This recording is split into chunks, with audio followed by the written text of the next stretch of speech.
Derechos al Oído, un podcast de la Procuraduría General de la Nación y el Instituto de Estudios del Ministerio Público, donde podrás conocer qué está haciendo el Ministerio Público por tus derechos. Bienvenidos. Le damos la bienvenida a este nuevo capítulo del podcast Derechos al Oído. El día de hoy nos acompaña la profesora Sandra Avellaneda Avendaño y abordaremos el tema de los pecados capitales de los ordenadores del gasto al inicio de la ejecución contractual y a la hora de definir los supervisores contractuales. Profesora, buenos días. Hola José, ¿cómo estás? Muy bien, gracias. Profesora, quisiera iniciar esta charla preguntándole qué debe tener en cuenta el ordenador del gasto a la hora de iniciar la ejecución contractual o buscar el inicio de la ejecución contractual y de identificar un supervisor idóneo que le permita asegurar una correcta ejecución contractual. Bueno, José, los pecados capitales de los ordenadores del gasto al momento de establecer cómo vigilar el contrato. Lo primero que tienen que tener en cuenta es que ustedes son los supervisores naturales. El ordenador del gasto es el supervisor natural. Entonces, la ley le dio la posibilidad de entregarle esa labor o a un interventor o a un supervisor, el seguimiento contractual, que además es una función pública con identidad propia. Primer pecado capital de los ordenadores del gasto, entonces, es no planear la vigilancia contractual. Si bien en los numerales del artículo del decreto 1082 que establece que debe tener un estudio previo, no habla de la caracterización de la vigilancia contractual, del artículo 83 de la ley 1474 sí se desprende, señores ordenadores, que ustedes en sus estudios previos deben establecer qué criterios tendrán en cuenta para definir si van a vigilar el contrato mediante interventor o mediante supervisor. Y si lo van a hacer mediante supervisor, qué características, como tú lo decías ahorita, debe tener ese supervisor para que tenga la capacidad y la idoneidad para desarrollar esta importante labor que es una función pública. No se les olvide. Perfecto. Una vez designado el supervisor por parte del ordenador del gasto, ¿qué debe hacer ese ordenador del gasto? ¿Cuáles son sus principales errores a la hora de designar e iniciar la ejecución contractual? Perfecto. Entonces ya dijimos que lo primero que tienen que hacer es tener en cuenta que en sus estudios previos debe haber un capítulo que se llame caracterización de la vigilancia contractual. Entonces hablemos del segundo pecado capital. Cuando se hace esa caracterización y se va a determinar quién va a ser el supervisor, en ocasiones cometemos el siguiente error. Díganme si no. En la minuta contractual incluimos una cláusula que dice supervisión. Y ahí decimos que el director de X o Y realizará la supervisión de este contrato. ¿Ustedes creen que ahí el director quedó designado? Error. Como es una función pública, la función pública no se entrega de hecho. ¿Quién firma el contrato? Contratista y ordenador. Exacto. ¿Firma el supervisor? No. Entonces, la entrega de esa función pública no le está siendo oponible al supervisor. Y en el escenario disciplinario, José, hemos encontrado procesos, estudiando los precedentes, en los que el supervisor dice no, o quien fungió como supervisor dice yo no soy supervisor porque no fui designado de manera adecuada. Entonces no basta con mencionar en la minuta que X funcionario será el supervisor. Es necesario designarlo directamente en comunicación dirigida a esa persona que es designada. El tercer pecado capital fundamental, lo mencionaba hace un momento, capacidad e idoneidad. Cuidado con designar abogados para que supervisen contratos de tecnología.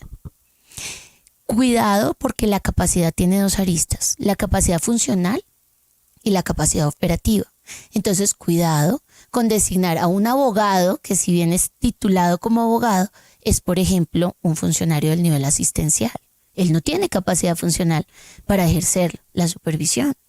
Y la capacidad operativa es cuidado con designar funcionarios que estén sobreasignados de trabajo y que por lo tanto la supervisión se haga nugatoria por su sobrecarga de trabajo. Y en la idoneidad tenemos que garantizar que ese supervisor sea un par del contratista, José. Entonces debemos garantizar, señores ordenadores, que el supervisor tenga experiencia y formación relacionada con el objeto que va a vigilar. Profesora, este es un tema controversial. Ahorita cuando hablábamos de carga, que no es pacífico, en su criterio, ¿la supervisión puede ser contratada o puede ser ejercida por un contratista o necesariamente tiene que ser ejercida por un funcionario? Esta es la belleza de la academia, la libertad de cátedra. Quiero contarles que en Colombia 4 abogados, incluyéndome, opinamos que excepcionalmente, la supervisión puede ser contratada mediante prestación de servicios y no es caprichoso. Es un argumento, es una hipótesis fundada en una lectura sistémica de 3 artículos, para no aburrirlos con artículos, pero ténganlos en cuenta. El artículo 83 dice: para la supervisión, la entidad estatal podrá contratar personal de apoyo a través de contrato de prestación de servicios. Profesora, 83 de la ley 1474. 1474 de 2011, gracias José, sí. Y debemos leerlo de manera sistémica con el 44 de la misma ley 1474 de 2011, que modificó el 34 de la 734. Hoy ese 44 está idéntico en el artículo 70 del Código General Disciplinario. ¿Qué dice? Dice que serán sujetos disciplinables los particulares que ejerzan interventoría o supervisión. ¿Cuál fue la modificación entre el 34 y el 44? Que en el 34 de la 734 decía que serán sujetos disciplinables los particulares que ejerzan interventoría. Y el 34 y la 1474 le incluyó supervisión. Es decir, que el legislador en algún momento consideró que los particulares podrían ejercer supervisión. Luego, todo esto hay que concatenarlo con la necesidad de la entidad. Tengo una entidad en donde un servidor público tenía 524 supervisiones, José. No le alcanzan los días hábiles de 2 años para hacer supervisión un día por contrato.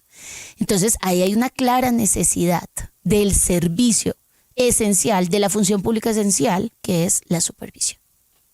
Gracias, profesora.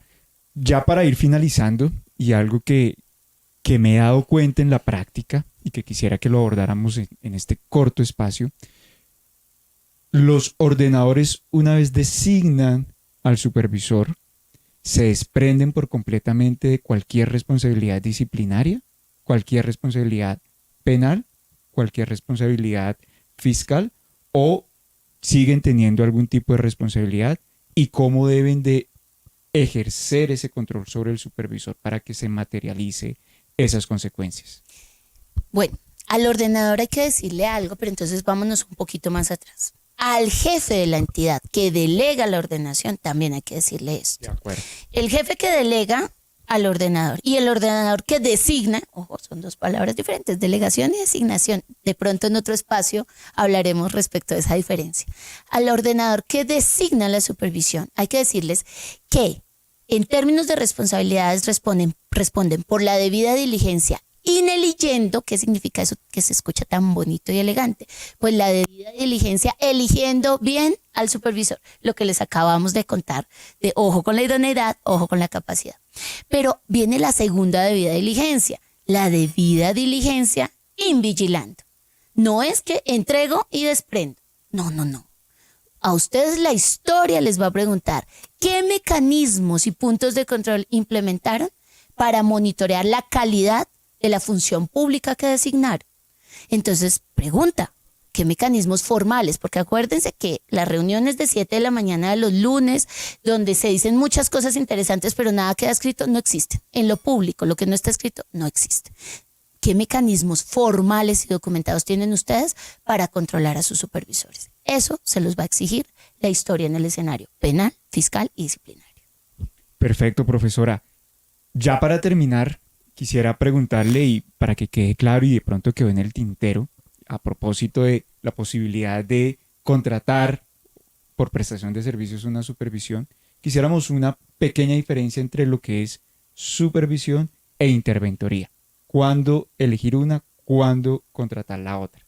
Maravilloso, José, qué pregunta tan buena, porque me permite contarles que con la ley 1474 de 2011 ocurrió algo muy interesante, y es que por primera vez se alinderaron las 2 figuras.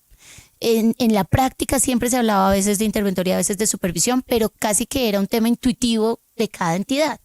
La ley ya nos dijo, ¿Cuándo interventoría? ¿Cuándo supervisión? Nos dice, toda entidad debe garantizar el seguimiento de cualquier contrato que suscriba. O sea, todos los contratos deben tener o interventoría o supervisión. Y muy importante, José, ¿dónde está ubicado el artículo 83 de la ley 1474? Está ubicado en un lugar donde nos permite concluir que ese artículo le aplica a todo el que administre recursos públicos, es decir, no solo a los que contratan en ley 80. Y entonces nos dice, todo contrato debe ser vigilado a través de interventoría o supervisión.